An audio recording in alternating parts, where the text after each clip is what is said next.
Hey guys, what's going on? My name is Liam Jenkins and welcome to another episode of Training Camp Diaries here on Philly Sports Network, where we go over all that's happened over the last 24 hours down at the Novica complex. There have been thrills, there have been spills, and an appearance from an old friend. We're gonna break it all down, guys. Make sure you buckle up. There's a lot of information in here. As always, if you're new to the channel and you haven't yet subscribed, it'd be amazing if you could. And don't forget to drop your comments down below letting me know what you think about today's topic. We're gonna start out with the injury updates because there is a list as long as my arm. And if you're a fan of the Eagles, you know this isn't exactly new. Now, the main thing to take away here was on Saturday night's practice, Devonta Smith picked up what was later deemed to be an MCL sprain. So he's gonna be out for 2 weeks with a knee sprain, and that's okay. That's not a reason to panic. It's a minor injury. I understand that there is naturally a lot of anxiety surrounding this because he is the team's first round pick. There is a growing trend in worrying Eagles soft tissue injuries that no matter what the coach is, no matter what the scheme is, no matter who the players are, always seems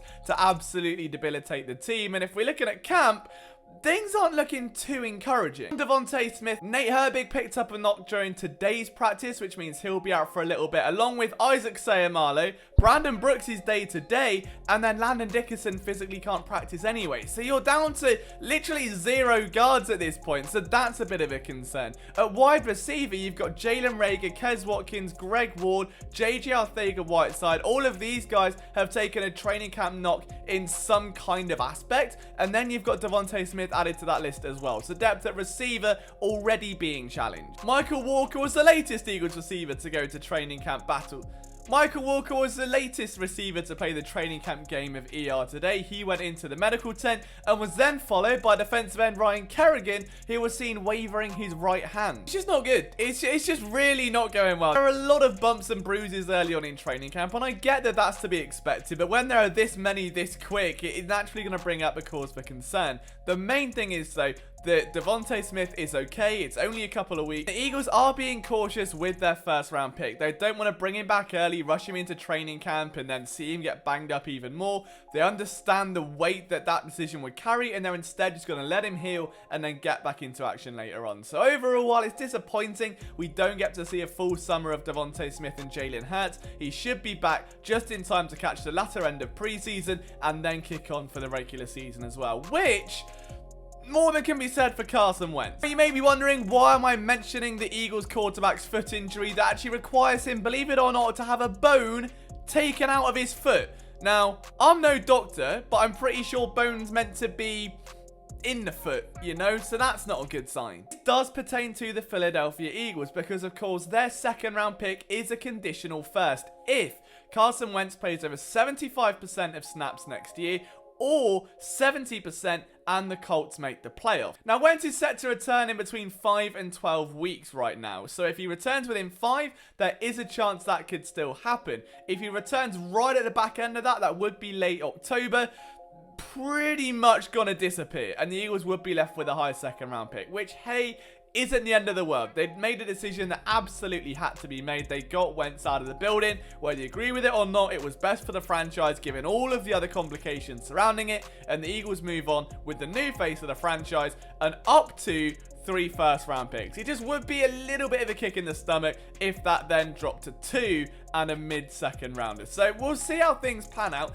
There's a lot of intangibles here, but either way, you think you get over Carson Wentz drama, and then out of nowhere, Carson Wentz drama. He's just like an ex who keeps DMing you saying you up at 1 in the morning, alright? We hate to see it, boys. We deserve better. On to the actual training camp analysis. Kez Watkins was the man who stole the spotlight today. He scored a touchdown on a screen pass and a second on a deep bomb from Jalen Hurts. Now, this is big for Watkins because if you've watched those off-season videos that he was posting, sometimes his route running was good, sometimes it wasn't so good. So it's nice to see him really making some strides this year. We know how dangerous he can be in the open field. He proved it last year with that touchdown against the Arizona Cardinals. With the ball in his hands in open space, Kez Watkins is a problem. And it looks like we may get to see some more of that in 2021 under Nick Sirianni, and that's a big positive. It was a big day day as well for 2 rookies on the roster, which is always nice to see in training camp. Kenny Gainwell was one of them, and the second, Zach McPherson. The 4th round corner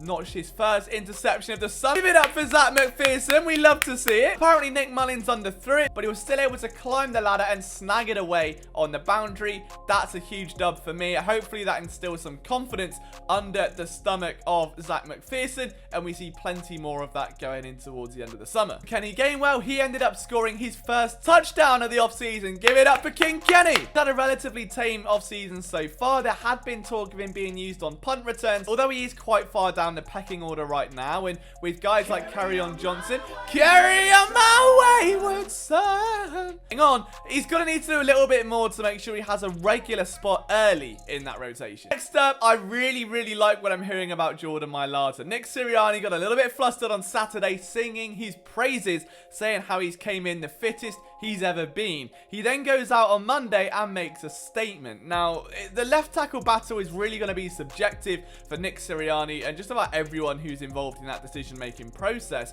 And what you're really going to be looking for is, now what does Jordan give me that Andre doesn't, or vice versa? So, a good way to look at that is how players match up against each other. So far, Mailata had been getting the best of Josh Sweat. Dillard struggled against Derek Barnett at times. We then see Jordan Mailata go out and handle business against the former Tennessee Volunteer, and that is a huge catalyst for success here. If Jordan Mailata can go out and prove that while Andre Dillard struggles against speed, Jordan Mailata thrives against it, that's going to be a huge swing in this left tackle battle. It's all going to come down to consistency across the board. And I don't just mean in terms of winning your battles one-on-one. I mean against different types of edge rusher, and the Eagles have an abundance of them. We're talking Josh Sweat, who brings a lot to the table that Derek Barnett doesn't, but Barnett's elite bend is still enough to cause problems for even the most experienced tackle. You then go further down, guys like Brandon Graham perhaps, maybe even Milton Williams used on the outside, and a one-handed Ryan Carrigan can all bring valuable assets to the table to keep these tackles on their toes.